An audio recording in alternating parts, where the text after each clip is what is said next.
Hello, everyone. Super excited to get started today. We're going to give everyone just a couple of minutes to join in, and we'll get rolling here shortly. In the meantime, feel free to comment where you're tuning in from. One of the things I love doing about these webinars is being able to connect with so many people all over the world. I'm based here in Austin, Texas, so if you're here, let me know. We can grab a cup of coffee.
All right, so it looks like we've got some people joining in. Just give it a little bit more time, see if that number can go up just a little bit more, and then we'll get started.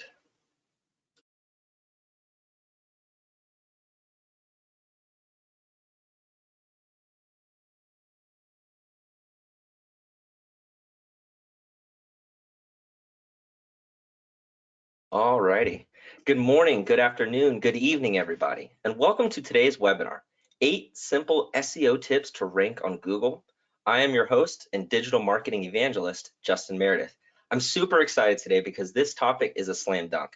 I'm confident that we're going to be able to help you rank your website higher on Google, get more clicks, get more website traffic, and ultimately increase revenue.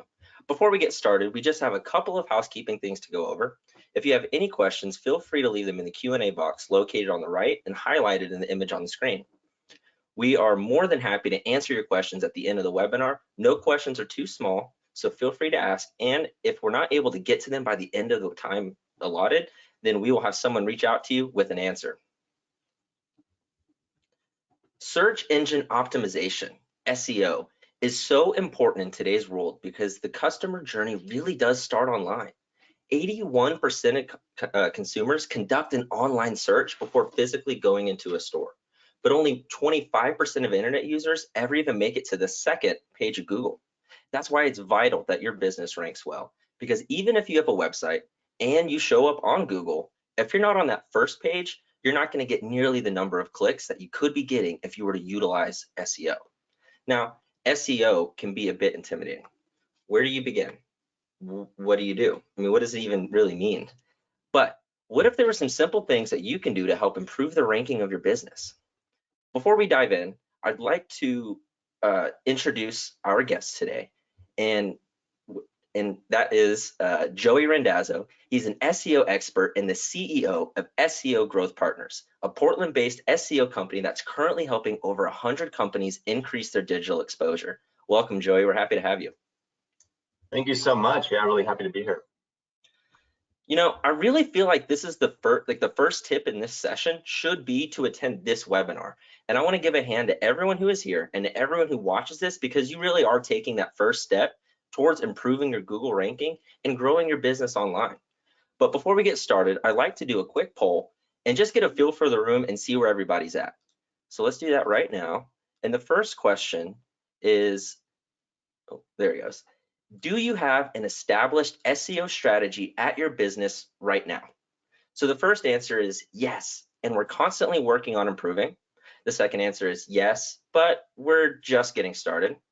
The third answer is no, but we are familiar with SEO. And the last answer is, what is SEO?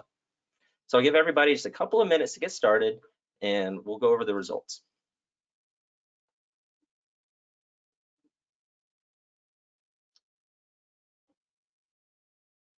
All right, awesome. Seeing some really good results here. All right, just a few more seconds. It looks like the votes are slowing down. All righty. So it looks like our top answer was yes, and we're constantly working on improving with 42% of the votes. That is great to hear. And the second to top answer is no, but we are familiar with SEO, which is also great. Which that means that this webinar is the perfect place for you to be right now.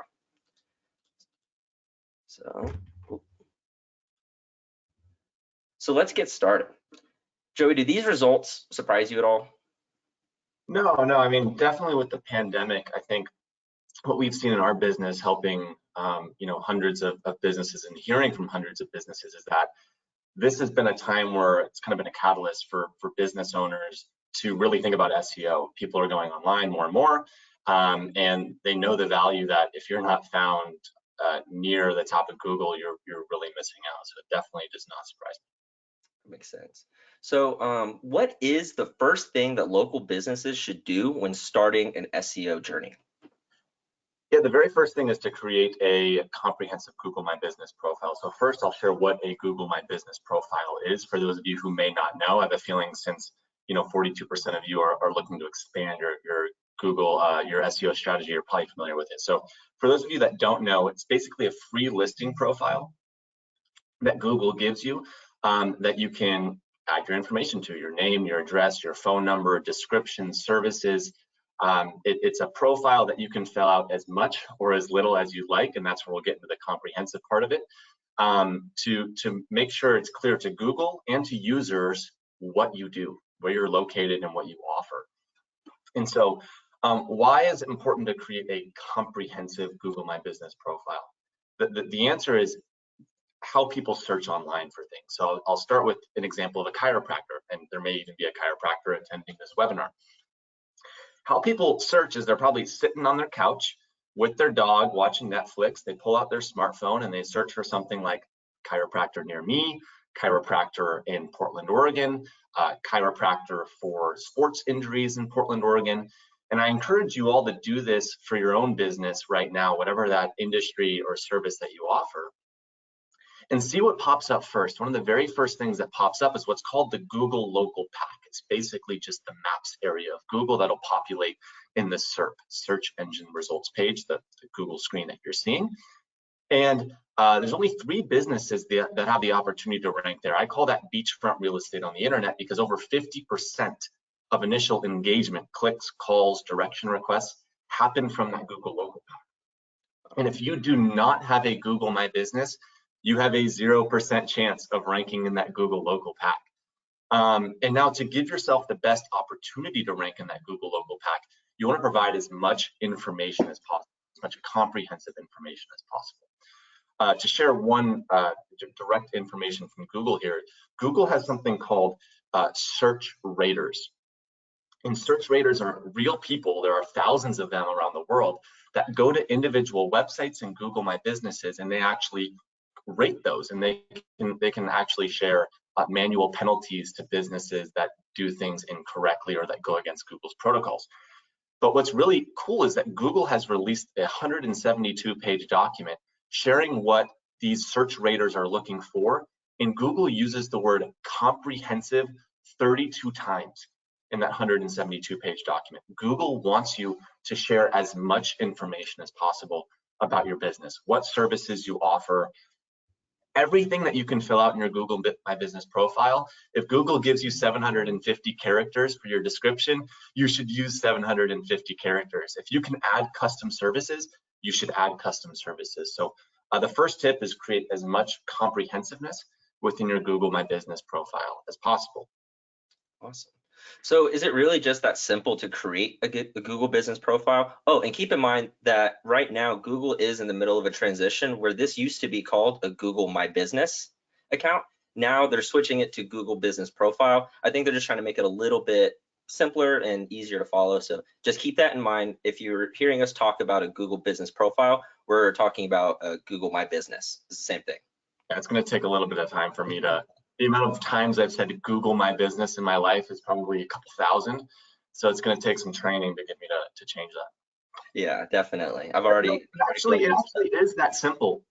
To answer your question there of, Is it that simple? Yes and no, right? Like there are definitely some technical things that can be done, but I think to get folks 80% of the way there, if you're on this call and you're thinking, okay, is it really that easy? The answer is yes. Go into the back end of your Google business profile and just spend some time going through every single tab. If Google gives you the opportunity to update your COVID policy, update it. If Google gives you the opportunity to add additional services and you have a service that you've never added, add it. Like it takes a little bit of time, but it's really not that complex to go in and spend the time to fill that out.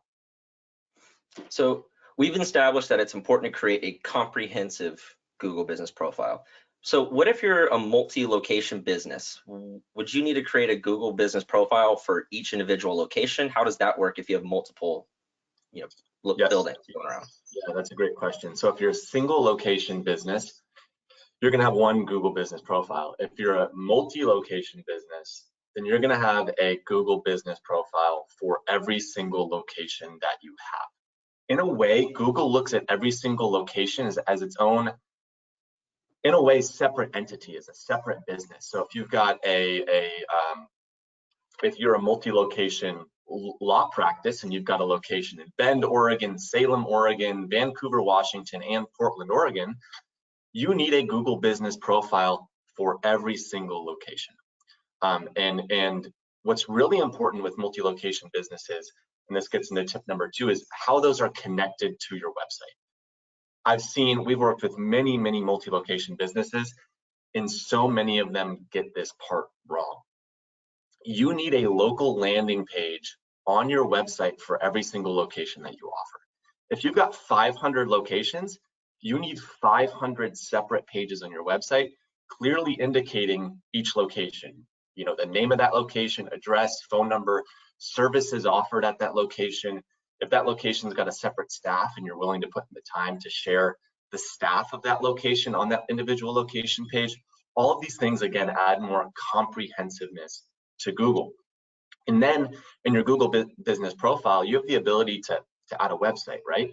And this is where a lot of people get it wrong. They put the website as the home page of their website. They don't link their Google business profile to the local landing page on their website. And that's a big thing that we see that folks get wrong pretty often. Interesting. So how does SEO fall into this? Well, again, this is how people are searching. So we'll go back to that four location law firm in Oregon and Washington, right? And how do people search for these things? Well, they search a couple of different ways. They might search for lawyer in Portland, best lawyer in Bend, Oregon, divorce lawyer in Bend, Oregon, divorce lawyer in Bend, Oregon that specializes in men. Like, people get really specific. And I'm sure people on this call have searched for things like this before. All of a sudden you realize you've got a 20 word query that you're searching into Google. And this is how people search for things. And so how this relates to SEO is, in getting into tip number 3, is you have to be, it's advantageous to be really specific on your website and on your Google My Business, because again, this is how people search. So those local landing pages, as I shared, what are, you know, we want to clearly spell it out to Google.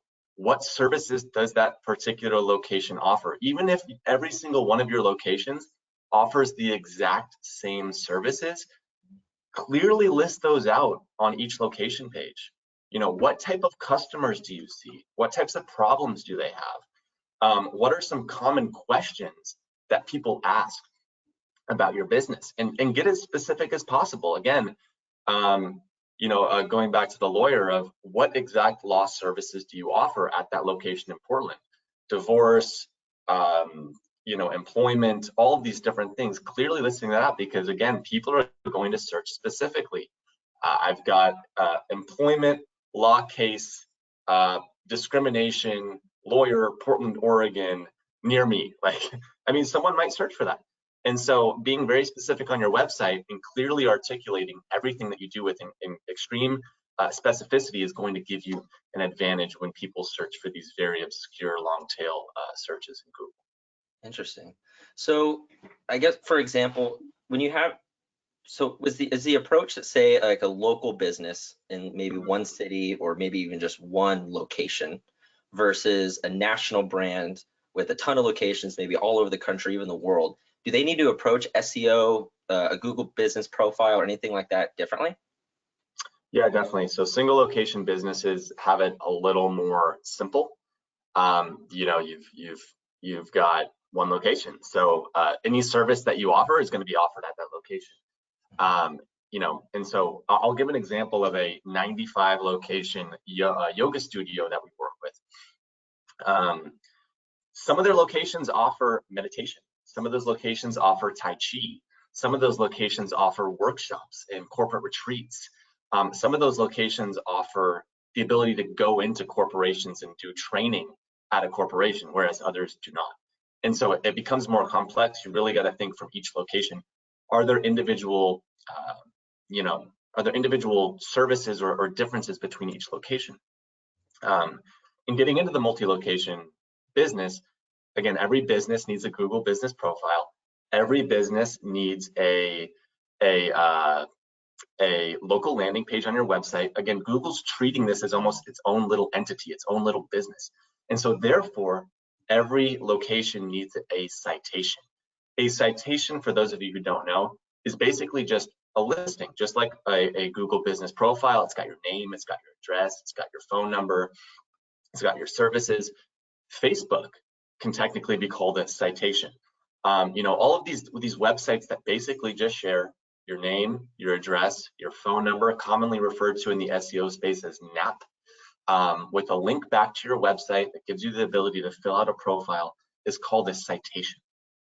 And these citations are really important to create because Google's job, when someone searches for something like florist in Portland, Oregon, Google does this. They scrub every single business in Portland that might be a florist, and then their job is to determine which is the best one. And to do that, they want to make sure that your business does what it says it does, is located where it says it's located, and offers the services that you say you offer.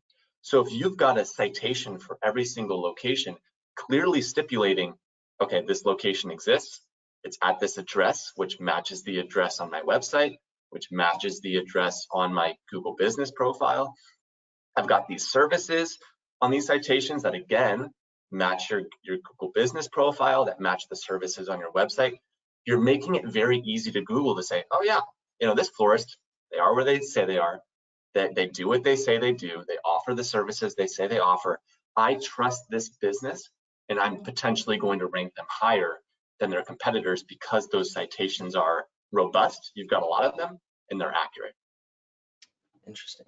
So let's stay on the topic of local businesses and but shift the conversation to content. How important is it for local businesses to create content for SEO?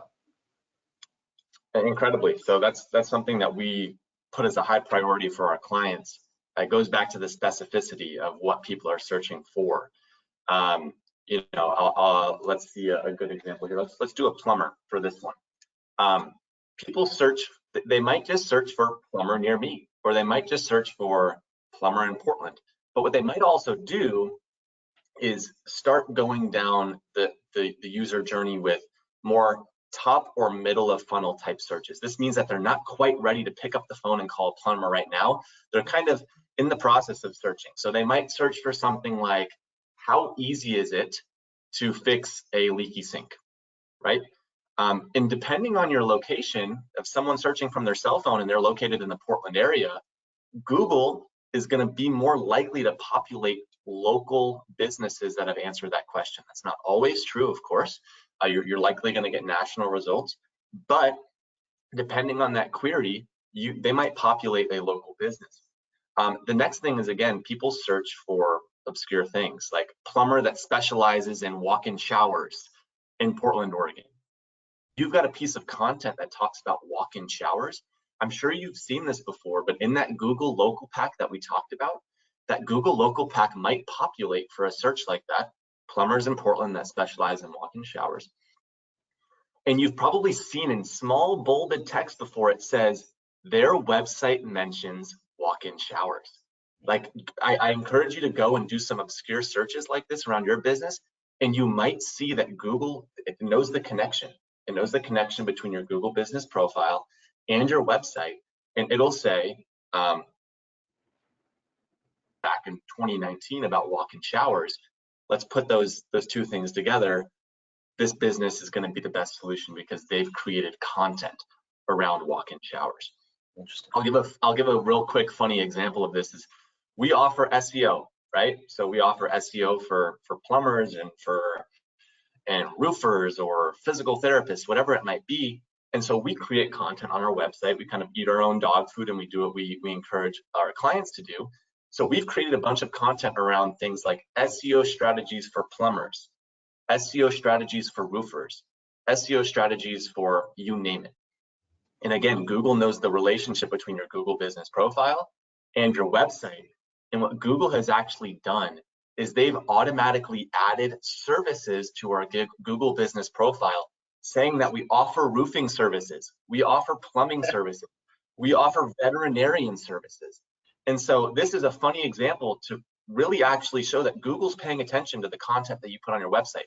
These are blog posts that we've written about SEO strategies for veterinarians, and Google has automatically, without asking us, offered services on our Google business profile saying that we offer veterinarian services. So it's really advantageous because Google is clearly taking notice. There's a little bit of a important understanding there that you should really check your Google business profile frequently to make sure. Google goes in, they add, they delete services, they add, they delete things. And so check it once a week and make sure that Google's not adding anything crazy like they did with ours. But overall, again, people search very specifically. They search for lots of different things related to your business, even if you're not confident that, like, how do we create content around a florist shop? People ask a lot of questions. So by creating that content, you're giving yourself an advantage to rank. Awesome. And that kind of leads me into my next question. Creating content kind of seems easier said than done. I imagine if you're a business, especially if you're just a service where you don't have a tangible product or something like that, what are some ways, like how could a smaller local business without a big marketing budget with a designer and all of this extra awesome stuff create relevant content for SEO? Yeah, one of my favorite little hacks is thinking through the top 10, 20, 30 questions that your target audience is asking. So as the business owner, as somebody in the business, depending on what you are watching this, you know these questions, right? Like people might ask how long the divorce process takes if you're a divorce lawyer, right? Have you created a piece of content around that on your website? So the first step is to think through the top 10, 20, 30, maybe even 40 questions that your target audience might be asking into Google or that they've asked you before. And then a really simple strategy and hack to create this content is you're probably thinking, now I have to write 30 articles answering this question. Like, absolutely not. I'm not a writer. I hate writing. I don't have 4 hours a day to write, but I'm sure you do have 2 minutes to answer that question. And so one of these tips, the big tip that I have is pull out your smartphone. You've got a recording app probably in your iPhone there. You can easily record audio. Spend 2 minutes answering the question with your voice. Or if you want to get real, be a real go-getter, you can film yourself. You can do a selfie camera and you can film yourself. And now you've actually got that as video content as well. We'll get into that a little bit later. But after you record this audio, you can go to a service like rev.com, which transcribes it on your behalf. And it's something like 20 to 30 cents a minute for their robots to transcribe it with pretty high accuracy. So if you answer, a question in 3 minutes, it's going to take 3 minutes of your time and it's going to cost you 60, 70 cents to transcribe it. Now someone might want to clean it up because you might have some ums or uhs, or you might stumble upon your words a little bit, but now you've just created a piece of content potentially in 10 or 15 minutes. And if you do one of those a week, all of a sudden you've got 52 pieces of content on your website every year, additional pieces of content. And it's highly likely that 99% of your competitors are not creating that much content. And so now you've just put yourself at a severe advantage in terms of content compared to your competitors simply by recording your voice, transcribing it, and then throwing that onto your website. Yeah, and it's even more relevant because you're answering the questions that your customers are asking. So it's not just like some random video of anything. It's just like this is actually what your audience is looking for. So it's relevant content as well.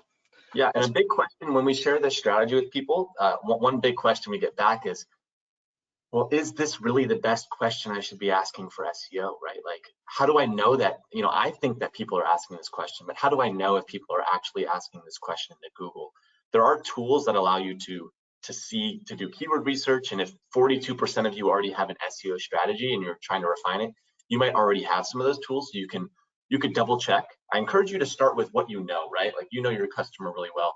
Start by, don't even look at the keyword tools, gather the top 20, 30, 40 questions, and then go into the keyword tools to validate that. But again, in a perfect world, yes, you'd rely on data 100%. You'd go into the keyword tools, you'd 100% confirm with priority order. Let's create this piece of content first because it's got a lot of volume, it's got low competition, it's high intent. If someone's searching for it, we know that they're lower down in the customer journey, meaning that they're closer to buying and they're closer to taking action. Of course, in a perfect world, you would do that, but I don't want you to get stuck. We talk to people and they're like, it has to be perfect. We have to have the perfect keyword. We have to have the perfect process. We have to have the perfect situation in order to create this content. And I'm going to say, don't do that, right? Like if you need perfection in order to get started, you'll never get started. Start by recording that first video today after this call.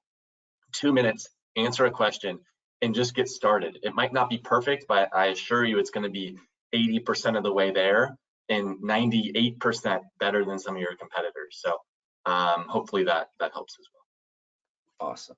And I think this tip resulted in some questions, so I'm really excited. We'll get to those at the end. I see a few great ones and a couple duplicates, so that's good. Earlier, so we have talked about content and creating a video and things like that. But before we get into the next tip, I'd like to do another poll just to see where our audience is in regards to having photos and videos online. So let me pull that up and launch that. Let's see, there it is. So the question is, how many photos and videos do you have posted on your website right now? So go ahead and answer. I got a lot of results coming in quickly. That's awesome.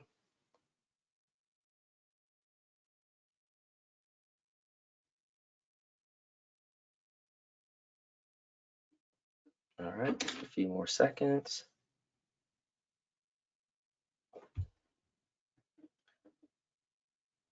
Yep, and be sure to put in your questions in the Q&A, and we'll get to those at the end. If not, we'll have somebody email you with an answer. So don't worry about any questions or anything like that. We'll get to it. Awesome. So it looks like the voting is kind of slowed down. So let's go ahead and close that out and share it. See? All righty. So it looks like the winner was 0 to 25, with the second place being over 100. That's awesome. Joey, what do you think of these results? Is this something that you see similar with your clients when they're just starting out with you? This is great. I would say that this is actually stronger. I would say if I had to do it on my end, I would say that 50 to 75% would fall into that 0 to 25. So awesome job. That's awesome.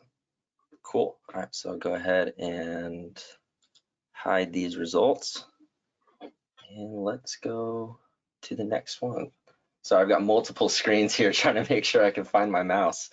So the results are in, and we've got tip number 7. So how important is it to add photos to your website, your Google business profile? So what kind of weight do they actually carry when ranking on Google?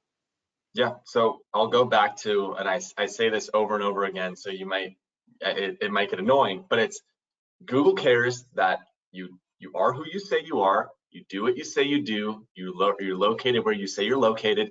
Again, they care about comprehensiveness. 32 times they use that word comprehensive in the Google search rater guidelines.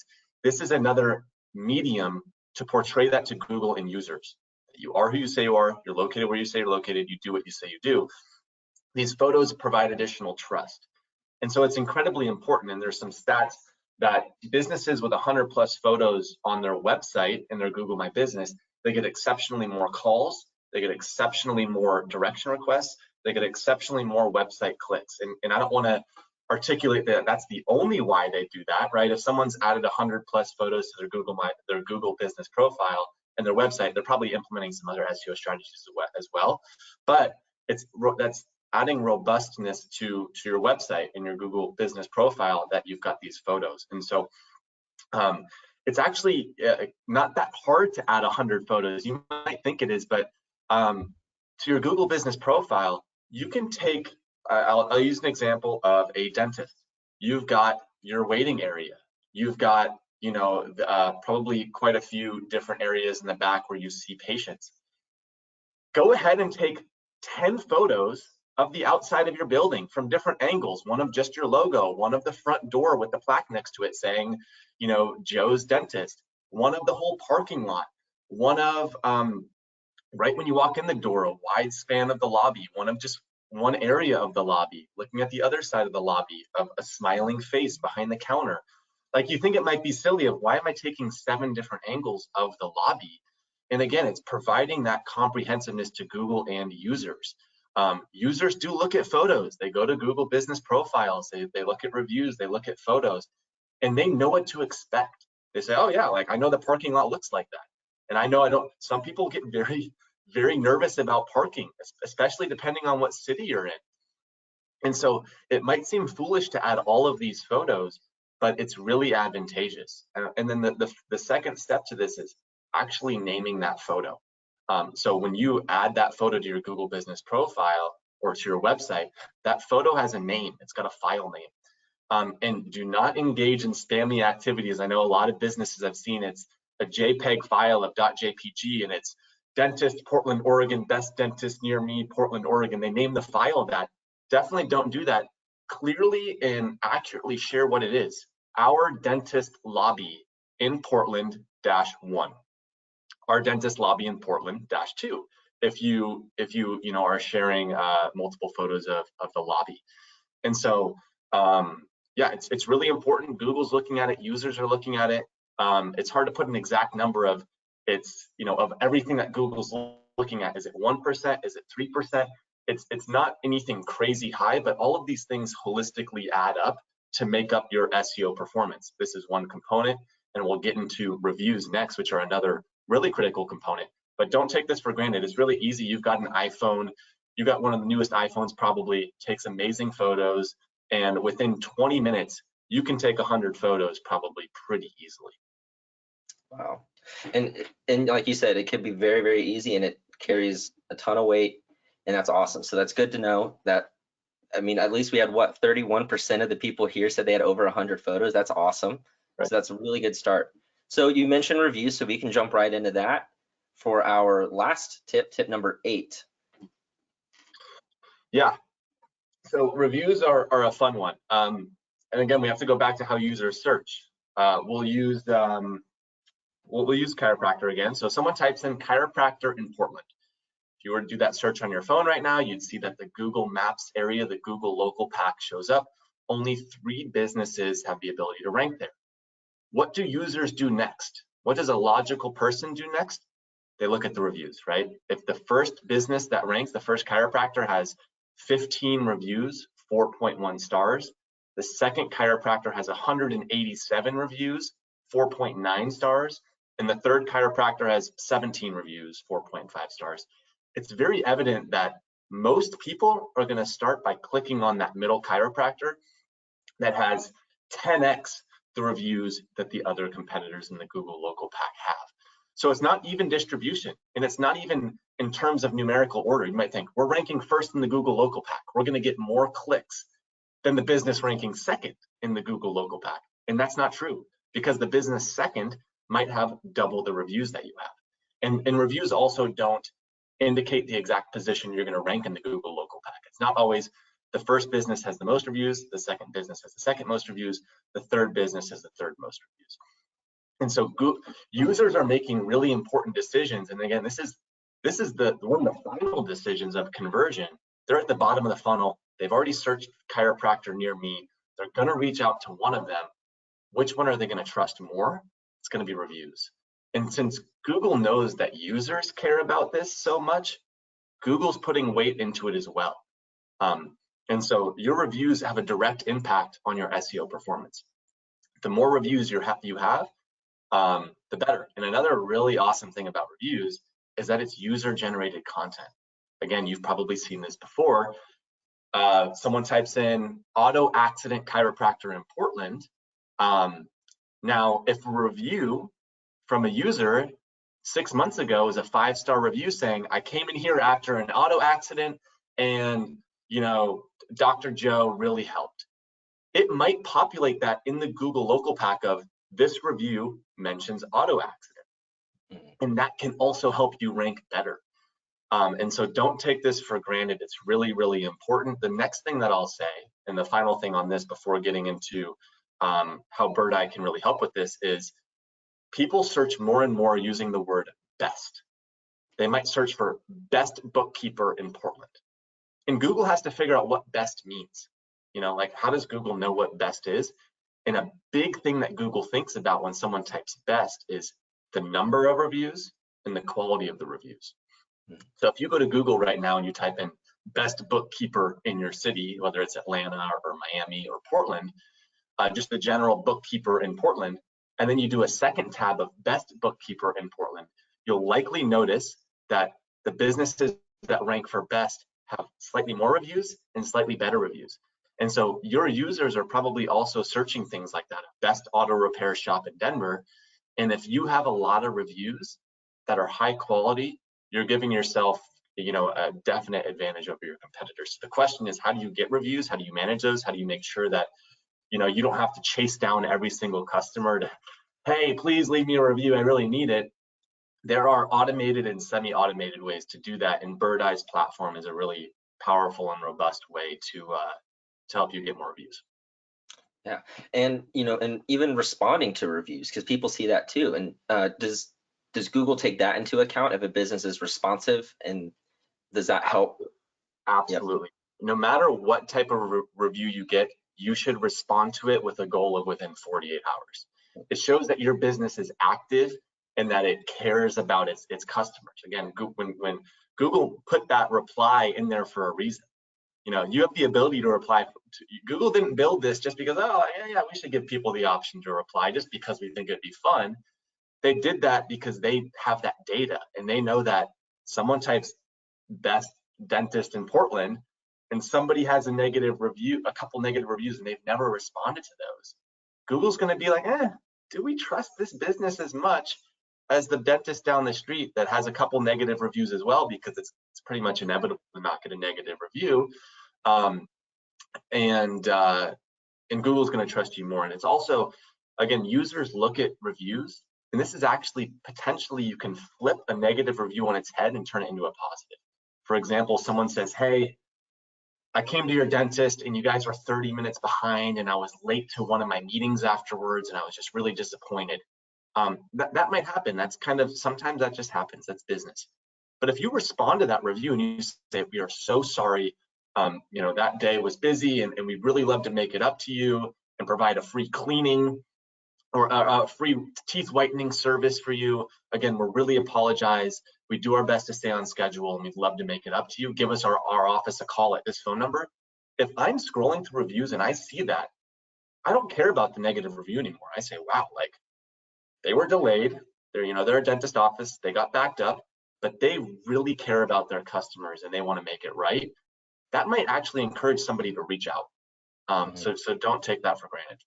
Yeah, and that reminds me of one of the cool things that Birdeye is able to do is manage all of that in one dashboard. From Facebook reviews to Google reviews, there's over 150 review sites, and you can manage all of that in one dashboard and respond to them immediately within that 48-hour window that you mentioned earlier, which makes managing those reviews a lot easier, and it helps you become better with SEO and ranking and reviews and all that stuff. So that's awesome.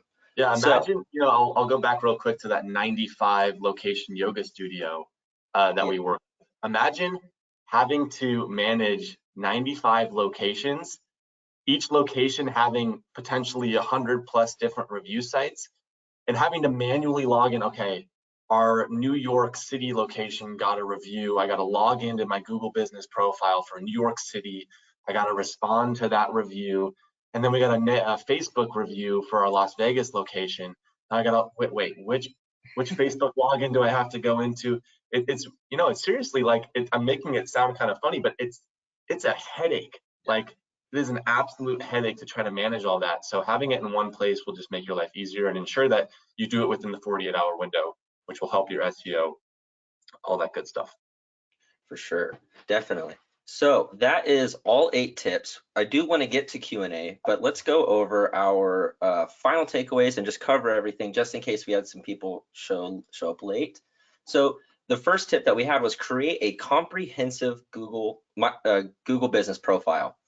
As you can see here, I accidentally didn't change it from Google My Business, so that's still something we're working on in that change. But as you mentioned, comprehensive is listed in that document 32 times. Being comprehensive and creating that is extremely important.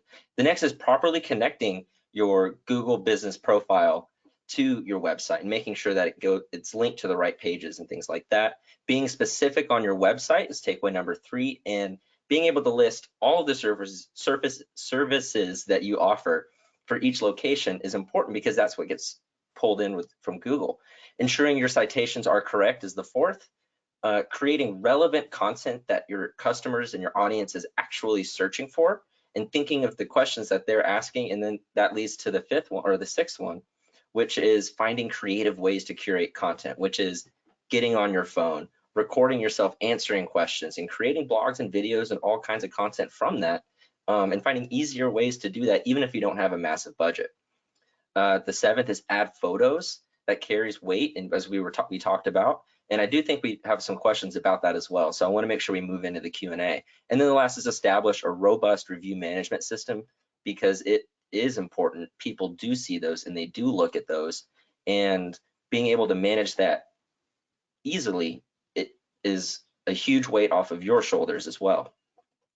So before we get into the Q&A, I do want to go over with all of this discussion around Google, I wanted to point out that Birdeye has an awesome partnership with Google. Our partnership covers about 7 points, with the first being an integration with your Google business profile. With this integration, businesses can now respond to Google reviews from within the dashboard from Birdeye, and those responses will automatically get posted to Google. So it's much easier. It's all in one spot. Don't have to bounce around all over the place. The next integration is with the Google private API for reviews. Birdeye Reviews connects to your CRM or your equivalent system and sends out automatic review requests to your customers right after an appointment or purchase. So right after you do an awesome job making them happy, you give them the service that they would give you a 5-star review for, and as soon as that transaction is over, they get that request and they can send that happy review. And thanks with the direct integration with the Google's private API, the reviews appear instantly the moment your customer hits submit. So it's much quicker, it's much easier, it's much faster, and it's while the experience is still fresh in your customer's mind. The next integration is with Google messaging. When leads contact you on your Google business profile, you can respond and convert them instantly right from within the dashboard. So these responses will automatically post to Google, so there's no extra work on your end, which goes back to the fact that it just makes it so much easier to have it all in one place and not have to bounce around, especially when people are messaging you on your Google business profile. Instead of having to log in and check it every day, you can check your dashboard on Birdeye and you can see it all from all your locations right there. We also have an integration with the Google Knowledge Panel. Birdeye showcases your review count and star ratings from over 150 review sites in the Google Knowledge Panel. You'll see this in the information box that appears on the top right corner when you search for a business and locations on Google. After that, we have an integration with advanced Google Analytics. With Birdeye's Google Analytics and web-based integration, businesses can track visitor interaction insights, visitor journeys on the website, and a lot more. The web chat event data will be captured in Google Analytics, and it can be viewed later to analyze the visitor behavior from within the Birdeye platform. So you're able to capture that and actually see what your visitors are doing on your site and everything like that, so you can make better decisions and figure out where you need to put more of your energy. Birdeye also has an integration with Google Maps. This is important because it enhances your business profile by making it easier for your customers to find you. It ensures your information is accurate, and it even helps with SEO, which is really important because if you have a ton of locations with a ton of addresses and maybe something changes, it's a lot easier to manage it right there as opposed to trying to bounce around and do it from all over the place. And lastly, we have an integration with Google Seller Ratings. With Birdeye's Google Seller Ratings capabilities, you can seamlessly add review count and star ratings to your Google ad campaigns to increase the conversion rate of your Google ads by an average of 17%. So that's all 7 of the different points that we have a partnership with Google. And let's move on to the Q&A. I've been seeing a lot of questions coming through, so I'm really excited. And let's see, we've got about 15 minutes. So if we're not able to get to all of these, don't worry, you can still ask your questions right now, and we'll make sure to send you an email with an answer. So the first question I have is from, here we go, from Sasha. So are there any tools that we can use to track which keywords people use when searching? So when you're conducting keyword research, which is you see that a lot in blogs and SEO videos and things like that. What's a good tool that people can use to do that? Yeah, there's a couple. So the first and the one that we use is called SEMrush, semrush.com. It's very robust, and there are you can do keyword research, you can do competitor analysis. So one great thing with that is put your competitor's website into that tool, and it'll spit out all the keywords that they're ranking for and what position that competitor is ranking for that particular keyword. It'll tell you the number of people searching per month. It'll tell you the competitiveness level of that keyword, a bunch of different stuff. Ubersuggest is another one that a lot of folks use. And one that's a little underrated is it's actually your own Google Search Console. These tools try their best to figure out exactly how many people are searching for certain keywords a month. However, Google Search Console will actually kind of populate that data with more accuracy. So for example, if you're a chiropractor in Portland and you have your Google Search Console set up, it'll tell you how many impressions you're getting for that keyword. It'll tell you how many clicks you're getting for that exact keyword. And one really cool thing that you can do there is if you realize you're getting tons of impressions, let's say you're getting 1,000 impressions for the keyword chiropractor Portland, Oregon, but you're only getting 3 clicks for it, 3 clicks to 1,000 impressions, you probably need to optimize your website and your Google business profile a little bit further to increase your visibility and then click-through rate for that. But again, SEMrush, Ubersuggest, there's a lot out there. They're all pretty similar. We've just chosen to do SEMrush, but I'm relatively agnostic on the specific tool. Interesting. I did see another question. What was the name of that audio transcribing website? That was rev.com. We also another one. .com. rev.com. Yeah. There's also another one that we've used called Trint, which is trint.com, which is also really great. They're really similar. They both transcribe video and audio. From what I've seen, there's no huge difference, but they're both awesome. Cool. So the first question we received, which was a little bit earlier from Kaylee, it says, when you say that you need a local landing page on your website, are you saying something different than a homepage for a single business with only one location? Can you elaborate a little bit? Business with one location, you can just leverage your homepage. You can connect your Google business profile directly to your homepage. That's the best practice and recommendations. So if you're single location business, that's totally fine. Multi-location business, it's recommended to structure that in a hierarchical way using best practices with site architecture. So I'll give an example of, you can do something like .com/locations, and then you can have every location listed on that middle page under locations. And then for, let's say, a Portland location, it would be .com/locations/Portland. And then that final page is where that Portland-based location lives, the name, address, phone number, services, all the information about that specific location is going to live on that third tiered page that's then going to be integrated and connected with your Google business profile. And so it creates a cool interlinking strategy of, from your home page, people can go check out where all of your locations are. From your locations page, people can click on any of your locations and take them down to the final location page. So hopefully that answers that question. Awesome. Okay, here we go. So should search text and website content match word for word? i.e. if people were to search for dental care in Portland or best dentist in Portland, should those exact phrases be spelled out on the website? The answer is yes and no. So back in the day, 5-7 years ago, man, keyword stuffing, what's called exact match keywords were all the rave. Like your headers, if someone types in dental Portland, you got to figure out exactly how to get that word dental Portland into your website. Now that's not really the case. Google uses more advanced language processing to understand more of the intent behind keywords versus exact keyword matches. If you can do an exact keyword match with it not sounding spammy, with it actually being more of a natural language, and the way that I think about this is if you had someone who has no clue what SEO is read your website, would they say the way that you worded that was really weird, or would they not even think about it? The goal is to have them not even think about it. So if you can naturally integrate some of those exact match keywords, such as dental care in Portland, Oregon, beautiful, go for it. But if it's going to take a lot, then don't. One little hack that we've found is Google doesn't think about punctuation very much. Mm-hmm. So using colons, using dashes, using some of those things, Google reads left to right. So if you were to do a query such as dental Portland into Google versus dental dash Portland into Google, the same results are going to be populated. And so in a header tag, for example, getting a little technical here, you can kind of hack the system a little bit like that, of using the word dental, then a dash, then Portland, and you can hit that exact match keyword without it seeming kind of spammy and strange.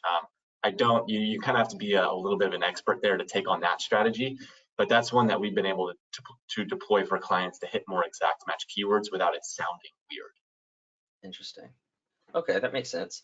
So I had a couple of questions on this, and I think this was while we were talking about creating content and doing the videos with the questions that people were asking and turning those into blogs. Where would you recommend to put that content? Would it go under, like, would you create a blog, a Q&A page, or an FAQ page?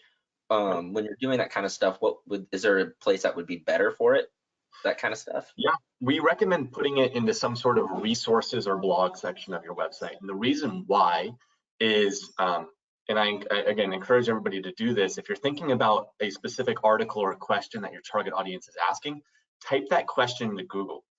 And what Google wants to do is give users the web page that answers that question the most comprehensively.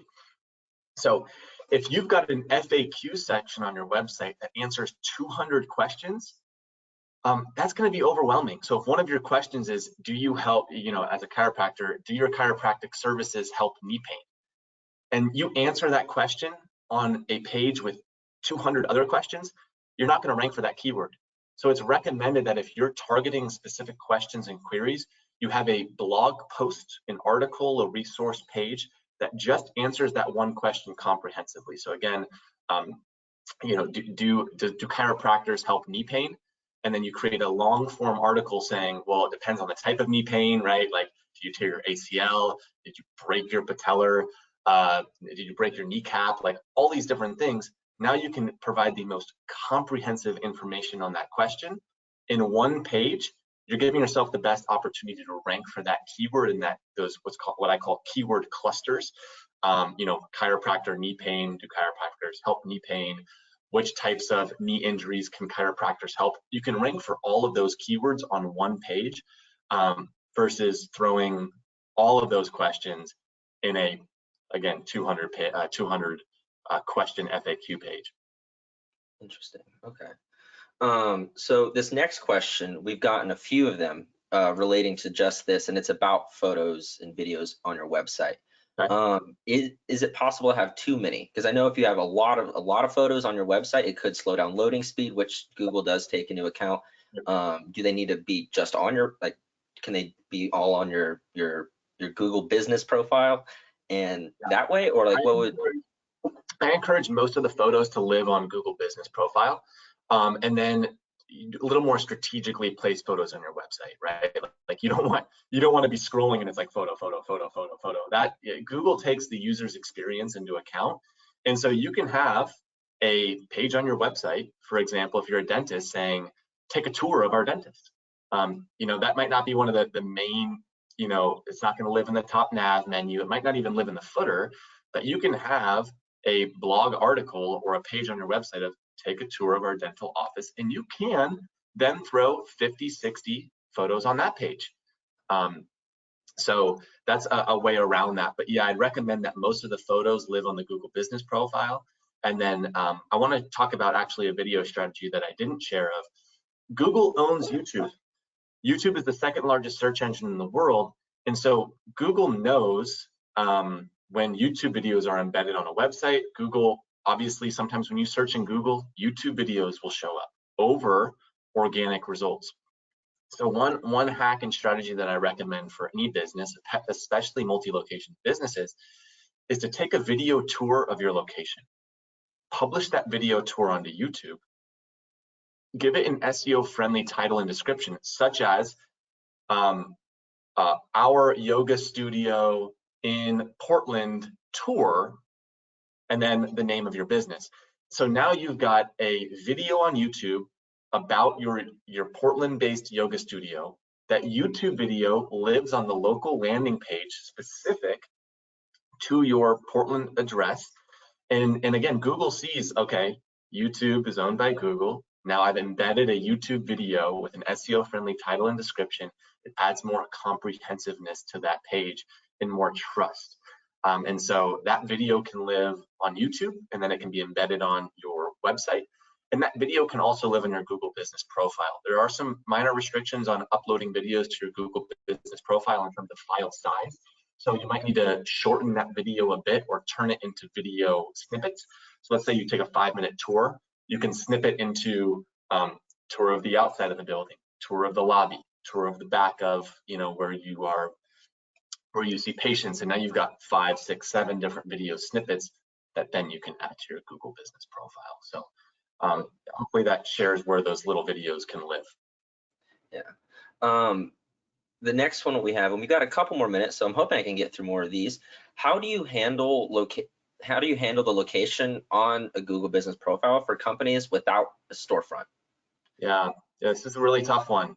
Those are called service area businesses, and what's really tough is you're probably competing with businesses that have storefronts or addresses where they can see clients.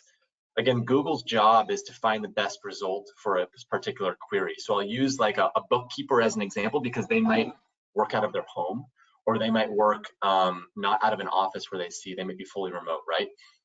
And so if someone types in bookkeeper in Seattle, Washington, Google says, okay, in Seattle, Washington, what does that mean? And Google automatically 99% of the time means that that business has a physical address with a Seattle, Washington location. Seattle, Washington address. It says Seattle, Washington. And so, I encourage you, most people aren't going to visit your home, and this is a decision that you have to make. Of course, I'm not encouraging you to do anything that you're not comfortable doing, but a lot of businesses operate out of their homes, and Google understands that.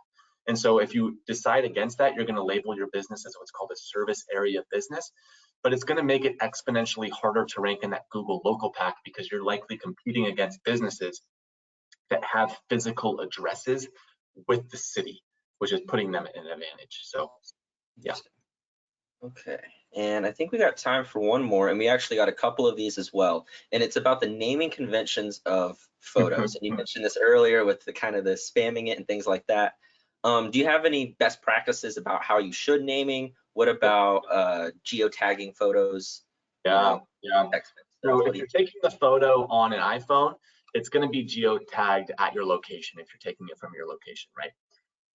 If you're pulling photos from maybe a professional photographer or from elsewhere, that photo might not be geotagged. And there are some tools online that allow you to geotag images.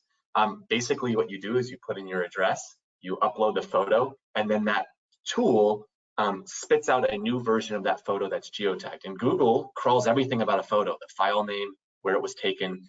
So if you populate an image to your Las Vegas location that was taken in Toronto, Canada, it's not going to be the end of the world, right? Google's not going to immediately punish you for that, but it's not going to be beneficial versus if that location if the photo is taken where your location is at.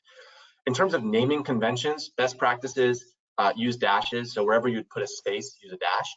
And then also, again, be factually accurate. If you can naturally add a keyword in without it seeming spammy, again, our dentist office's lobby, like that is what the photo is taken of, but you've also added the word dentist. And so that's just giving yourself a little bit of a boost there. So avoid things like dentist, Portland, Oregon, you know, like just real spammy stuff that's not factually accurate of what the photo is actually of. So, yeah. Awesome. Cool. Well, it looks like that is nearly all the time that we have. Thank you, Joey, for joining us today. This has been an awesome discussion. Hope to talk to you again soon. Yeah, thank you. Yeah, definitely. I mean, it was great. And if anyone in the audience still has any other questions, feel free to email us anytime at events@birdeye.com. That's just events@birdeye.com. With that being said, thank you everybody for joining. This was an awesome discussion. I feel like I learned a lot. The recording of the session will be made available on the Birdeye website shortly, and you will receive an email with the link as well. And if there were any questions that I was not able to get to, stay put. We'll have people email you with answers soon. And I hope you all have a wonderful rest of your day, and we'll see you next time. Thank you.